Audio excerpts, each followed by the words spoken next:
My name is Anna Maria Oru, and this is Johan. And in our studies, we focused on agriculture. And if you look at the Mandovi River, it's very often called the lifeline of Goa. So we wanted to look at agriculture as the lifeline of Goa. Sorry, my notes. Can we go on to the next slide? Sorry.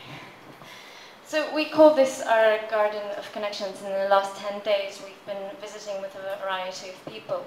We visited various people involved in the Farmers Club, the Organic Farmers Association of India, which includes Miguel Braganza and Claude Alvarez, various activists, the Department of Agriculture, the Agriculture Institute, farmers, and also, I forgot to add, a cook.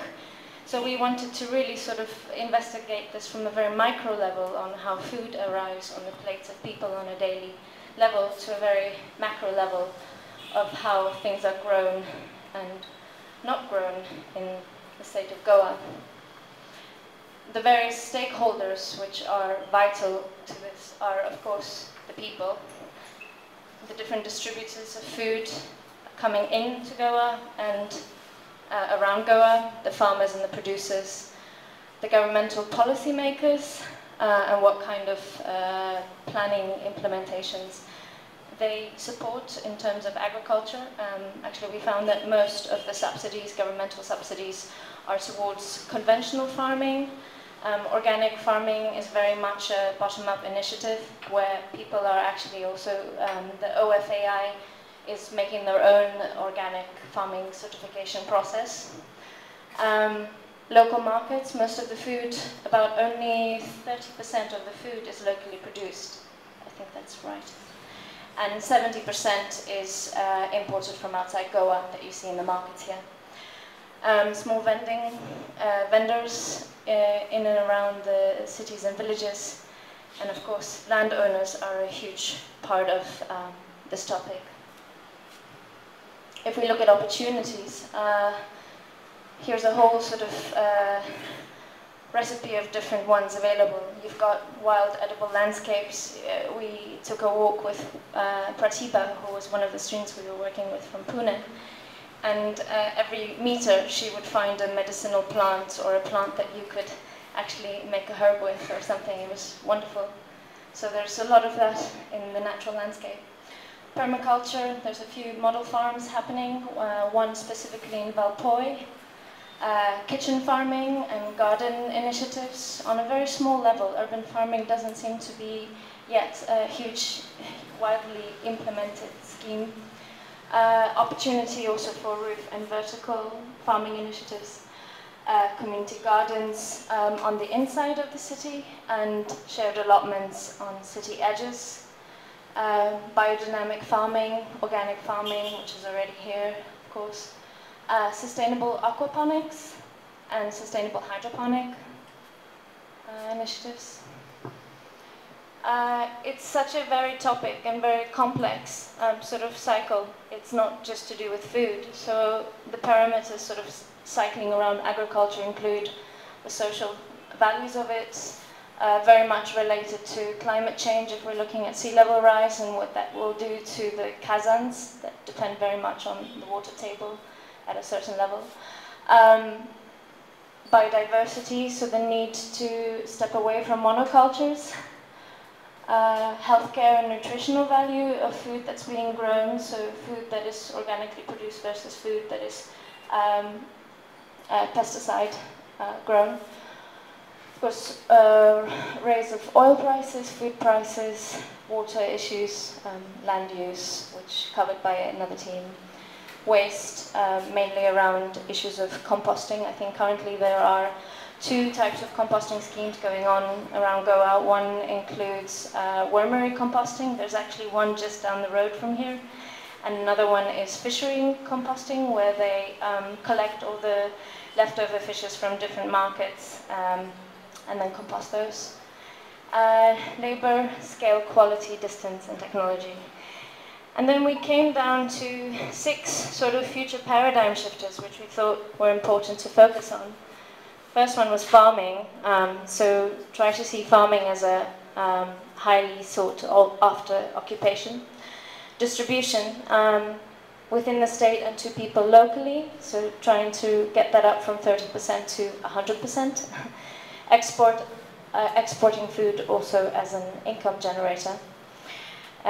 Looking into trade, which is locally driven. Looking into diet, again the nutritional value of the food grown within the state.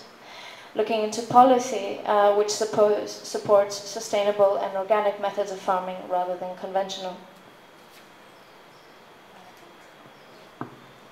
So that's our huge garden of connections. And then we thought we'd go and sort of summarize what we thought were the current stabilizers and destabilizers occurring. So I'll just quickly go through these. A destabilizer currently is farming is seen as an unattractive occupation. Only about 16% of people go into farming currently in Goa.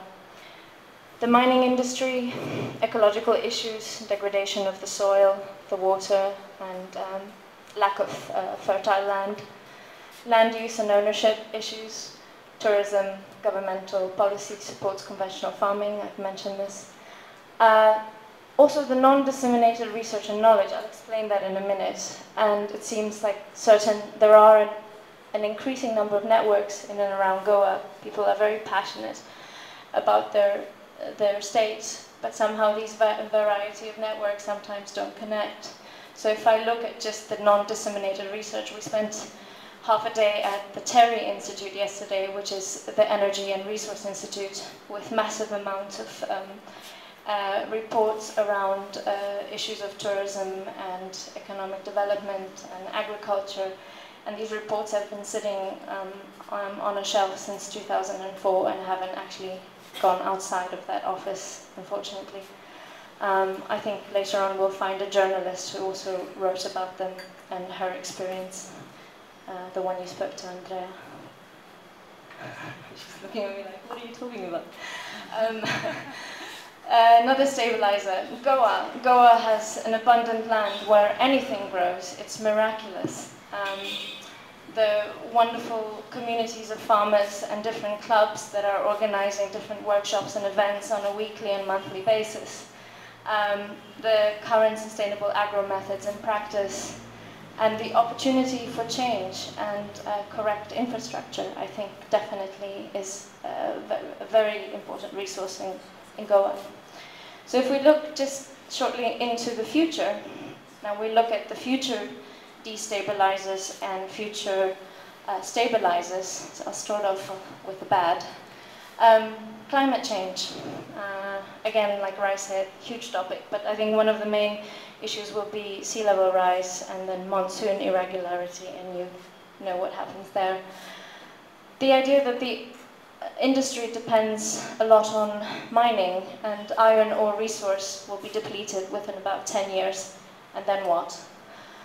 The Kazans, which are the paddy fields, mostly are destroyed, and also the mangroves, which actually protect these lands. They're very important edges. Tourism declines, so if you destroy the ecology of the land, it's normal that the tourism will start to decline. Food and oil price rise, no fertile land to grow on, and Goans leave, the absence of the community, which is so strong here.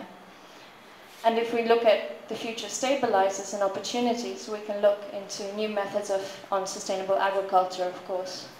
Government policies that support sustainable farming. Farming becomes a very highly sought after occupation.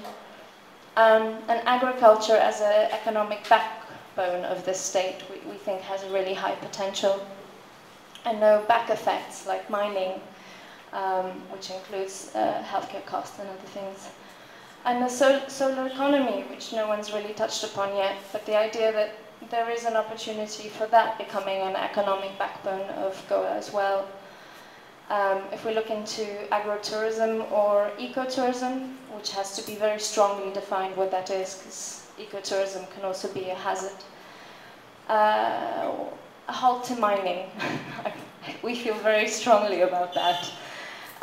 Water harvesting becoming a very strong implementation with different governmental subsidies that are currently available but not tangible. People don't know about them. And composting as well, same issue. And where are we now? So we decided to come up with a compost of questions, which we'd like to speak to you about tonight. What could agriculture contribute to improve water conditions in Goa? Thank you, Michael. How can we start to view agriculture as an innovative resource? I'll touch upon that in a minute, actually both of those. How can agriculture demonstrate its resilience now and for the future, whilst keeping track of its scale and impact on the land? What governmental proposals can aid the situation? And how can existing research and knowledge be implemented? We know it exists. So if we look really quickly at agro-resource and agriculture as a business idea, we just jotted down a few. Food, medicinal plants, methane production, of course energy, ecosystem services, water remediation, soil remediation, skills and employment, so a strong labour force, biodiversity and the replementation of endangered species, climate change stabilization, so you can actually stop some of these runaway climate causes, and opportunities for innovative material from farming, such as polymer or plant cellulose. And if we look at the agro-water relationship, algae farm cultivation as a biofuel and nutrition could be opportunities along the water edges. Organic water treatments, such as living machines, which were designed by John Todd. They actually remediate polluted water. Sustainable aquaponic practices for sustainable fishing, farm barges, barge research distributors. We thought some of these research centers could be situated on boats that travel up and down the rivers. And a new Kazan typology, as well as remediating the current one. I think that's it. So thank you very much.